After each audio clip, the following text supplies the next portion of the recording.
The deep woods in winter have a profound, ancient silence.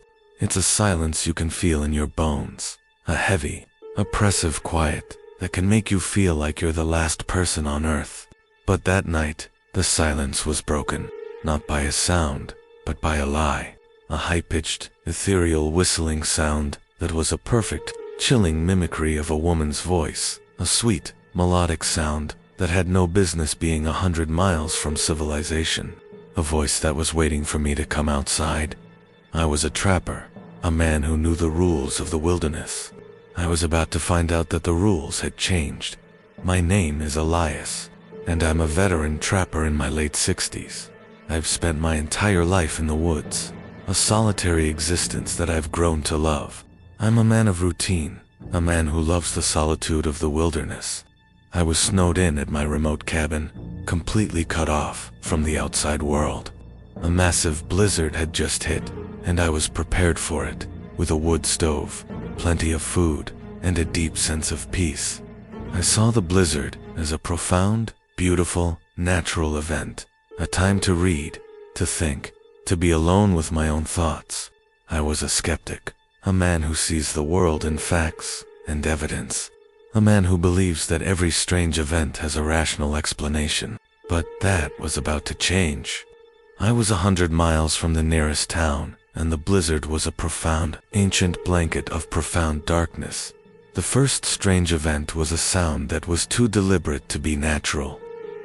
The blizzard was a deafening white noise, a profound, continuous roar that filled the air.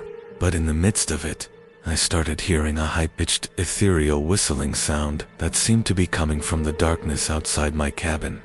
I dismissed it as the wind, a trick of the acoustics, but the whistling was too rhythmic, too deliberate. It was a tune, a perfect, chilling mimicry of a lullaby my mother used to sing to me, a song I had not heard in 60 years. The sound was a profound, ancient lie, a weapon that was designed to get me to open the door. The weirdness escalated. The whistling became a voice, a perfect, chilling imitation of my dead wife's voice, whispering my name from the darkness outside the cabin. Elias, come home. The voice was a haunting, ethereal sound, a sound that had no business being 100 miles from civilization. It was a perfect, chilling mimicry of her gentle tone, her slight, sweet lilt. It was a profound, malicious lie. My paranoia grew when the voice began to whisper things only my wife and I would know. A dark secret, a forgotten memory, a whispered confession from a long-dead woman. The creature was not just outside. It was in my mind, a malicious parasite feasting on my past. It was a predator, and I was the prey. The mimicry of my voice began. I heard a sound from the outside, a low, guttural growl that is a horrifying parody of my own voice. You're ours now. Elias, you're home. The voice whispered things only I would know, a dark secret, a forgotten memory. The creature is a profound, malicious entity that is in my mind. The cabin was no longer a sanctuary. It was a cage. I was a man under siege, a mental assault designed to break me down. The blizzard was not just a blizzard. It was a profound, ancient horror, a living, breathing thing that was consuming me. The final escalation before the climax was when the entity's true nature was revealed. The tapping on the walls and roof intensified, becoming a frantic, desperate clawing sound, as if a wild animal was trying to break in. The mimicry of my voice became a chorus of voices, a symphony of all the people I have ever known, a chorus of malicious lies, all whispering my name, all telling me to get out of the cabin, to come and join them. The cabin was a coffin, and I was its occupant. A profound, unholy silence fell over the room. The chorus of voices from the outside became a deafening, terrifying roar. I look at my reflection in the window, and I see a face that is not mine, but a gaunt, skeletal mask of a man with black, empty eyes. The face begins to speak, a low, guttural growl that is a horrifying parody of my own voice. You're ours now, Elias. You're home. And as it speaks, A long, impossibly thin, clawed hand slides through a crack in the wall, its fingers tapping against the air, beckoning him. The blizzard is a living, breathing thing, and it's consuming him. In a blind panic, I grabbed my rifle and shot at the crack in the wall, a final, desperate act of defiance against the silence. I kept shooting, a frantic, rhythmic drum against the stillness of the night, until the gun was empty. The sound of the gunfire was a final, terrified scream. A few days later, a rescue team found me, a silent, empty shell of a man, my mind a blur of fear and exhaustion. I never spoke again. The memory of that night, the sound of my own voice, and the final chilling line, "You're home," is a weight that my family will carry forever. The blizzard is no longer a profound, beautiful natural event. It's a profound, ancient horror, and it's always waiting for the next person to come and stay with it.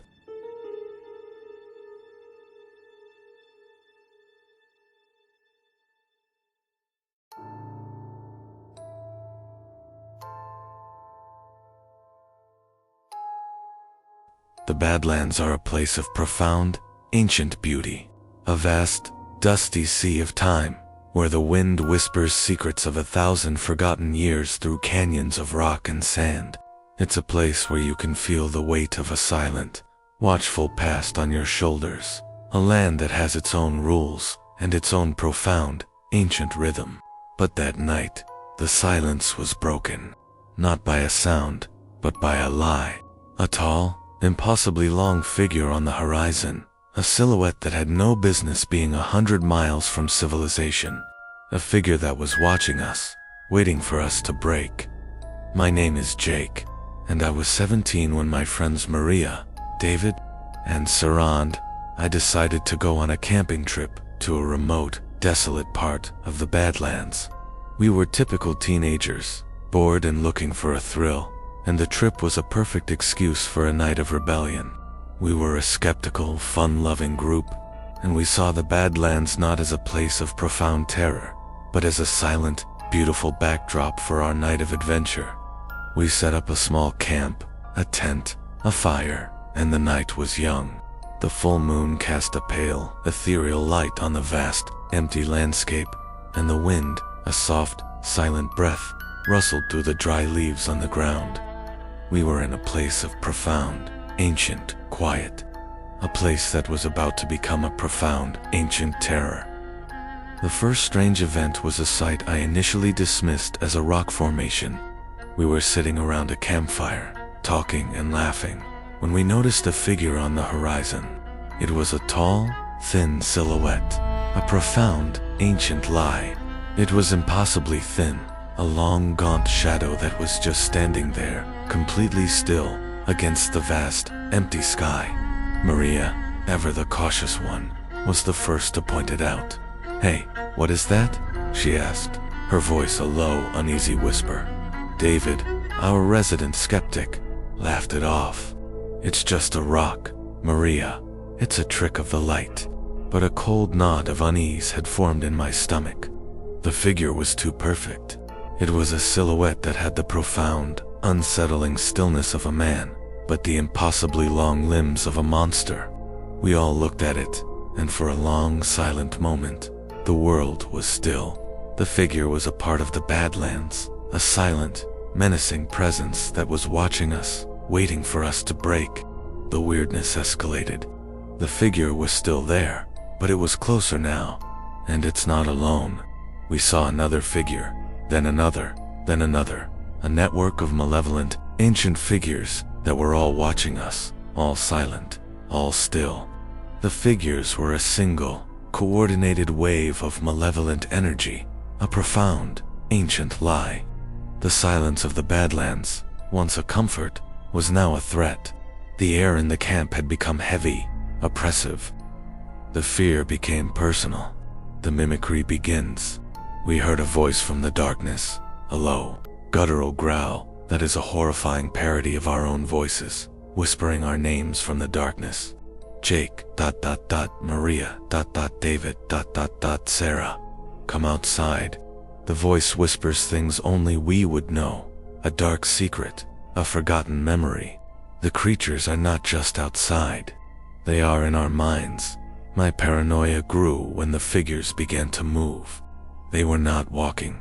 They were shuffling, a bizarre, loping gait, their bodies low to the ground, their limbs moving in a jerky, puppet-like fashion, a horrifying parody of a person walking.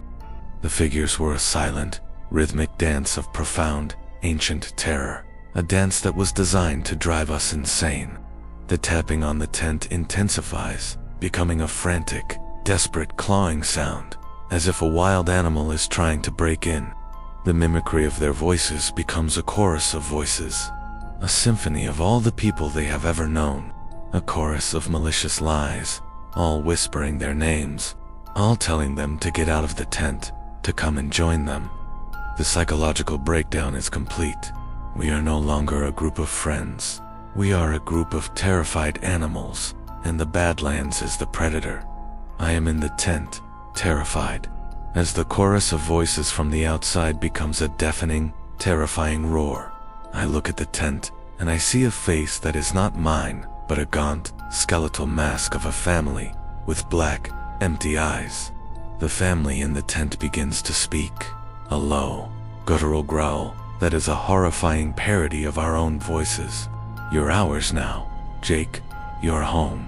And as they speak, a long and possibly thin, clawed hand slides through a crack in the tent, its fingers tapping against the air, beckoning us. The Badlands are a living, breathing thing, and it's consuming us in a blind panic. My friends and I escaped the tent, leaving everything behind. We ran for our lives, not looking back. The police find the camp a few days later, but the tent is a pile of shredded fabric. The Badlands are a normal, empty landscape. Jake and his friends are never seen again. The memory of that night, the sound of our own voices, and the final chilling line, "You're home," is a weight that their family will carry forever.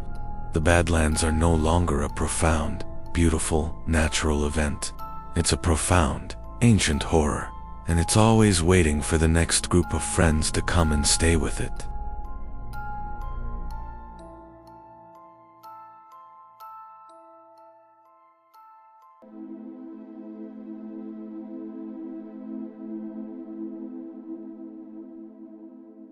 My brother Marc and I grew up on stories of the Mocker.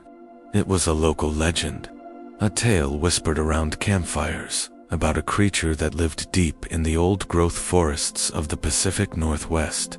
It didn't hunt you, didn't chase you, and didn't kill you, and didn't kill you. The story was that it would learn your voice, your specific laugh, the way you'd yell for help, and use it to lure you deeper and deeper into the woods until you were hopelessly lost. We always thought it was just a campfire tale, a way for our dad to keep us from straying too far. But a few years ago, Marc disappeared while hiking alone on a remote trail near the Cascade Mountains. They never found his body, and I've always carried a sense of hollow guilt about it. 2 weeks ago, I went back to that same trail. I didn't go with a plan, just an overwhelming need to retrace his last known steps, and maybe, just maybe, feel close to him one last time. The trailhead was exactly as I remembered it. The air was thick with the smell of damp earth and ancient pines. It was a beautiful, clear day, the kind of day that makes you feel small and insignificant in the face of nature's grandeur. For the first few hours, the hike was uneventful. The sun filtered through the canopy, dappling the forest floor, and the only sounds were my own footsteps on the pine needles and the occasional call of a bird. I reached a small clearing by a river where we used to stop for lunch as kids. I sat on a log, pulling a sandwich from my pack, and for a moment, the world felt normal.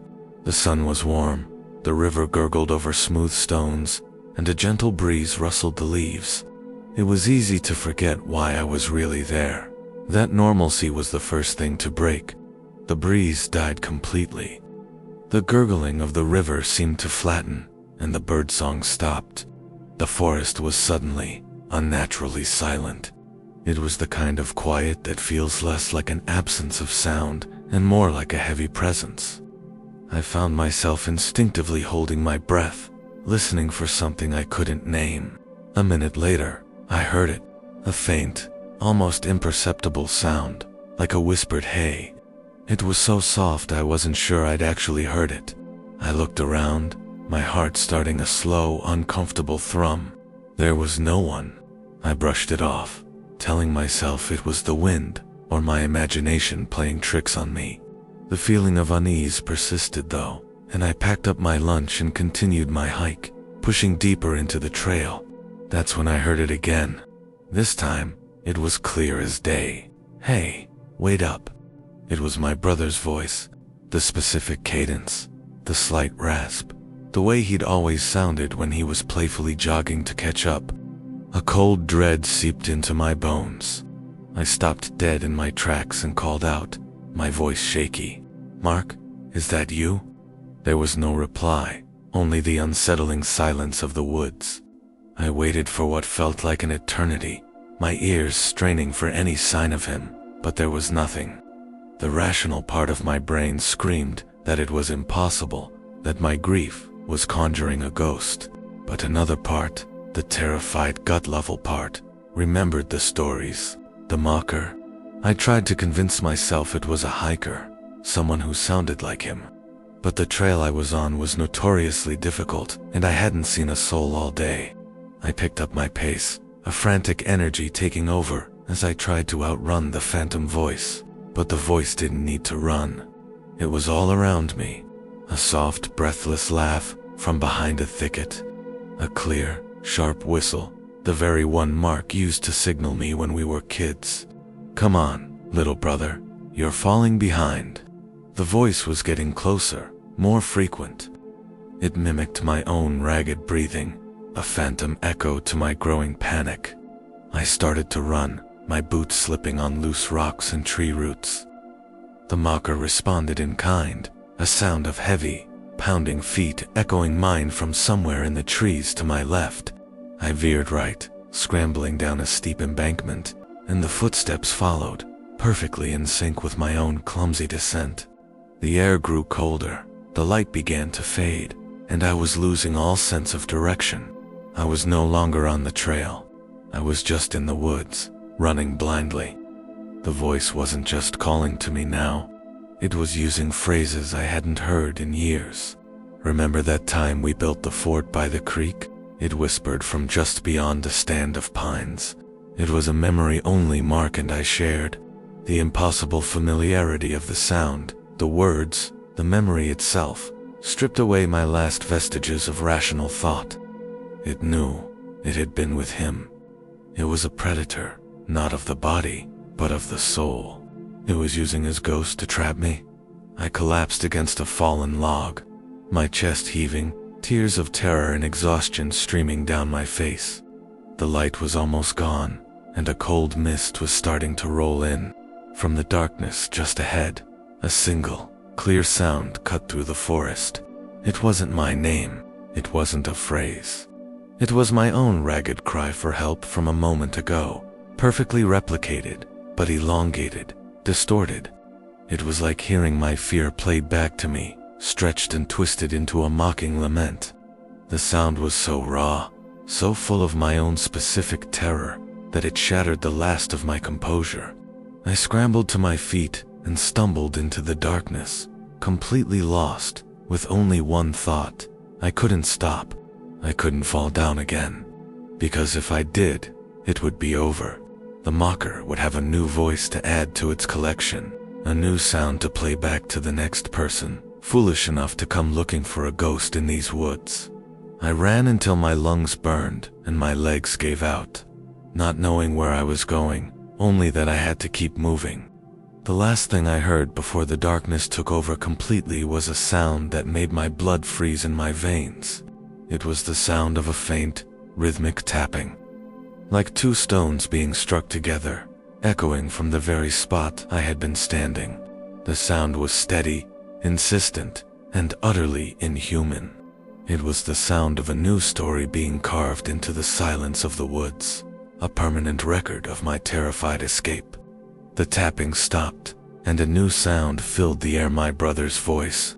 Not calling out, but humming a lullaby he used to sing when we were children, just before the trees swallowed me whole.